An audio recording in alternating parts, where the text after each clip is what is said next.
غدیر خم کی جغرافیائی اہمیت۔ غدیر ایک وسیع بیابان تھا جو جوفہ کی طرف سیلاب کا راستہ تھا۔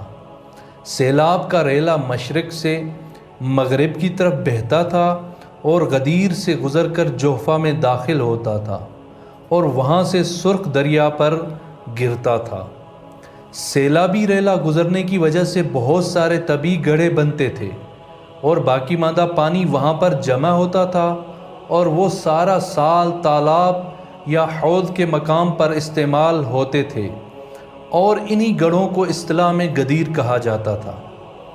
جن راستوں سے سیلاب کا گزر ہوتا تھا وہاں پر اس طرح کے غدیر یعنی حوض بہت زیادہ ہوتے تھے اور مختلف ناموں سے ان کو پہچانا جاتا تھا۔ اس مقام کو دیگر مقامات کی طرح ممتاز بنانے کے لیے غدیر خم کا نام دیا گیا تھا۔ اس گڑھے کے قریب 5 سرسبز اور پرانے درخت سمر چنار کے درخت کی مانند تھے، اور یہ بیابانوں میں موجود ایک خاص درخت ہے۔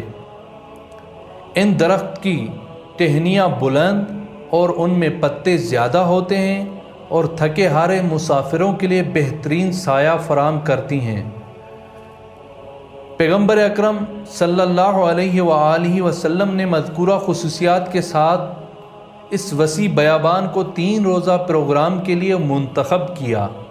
انہی درختوں کے نیچے پیغمبر اکرم صلی اللہ علیہ وآلہ وسلم کے لیے منبر سجایا گیا جو خطبے کے دوران لوگوں پر نظر رکھنے کے لیے موزون اور سایہ ہونے کے اعتبار سے مناسب تھا۔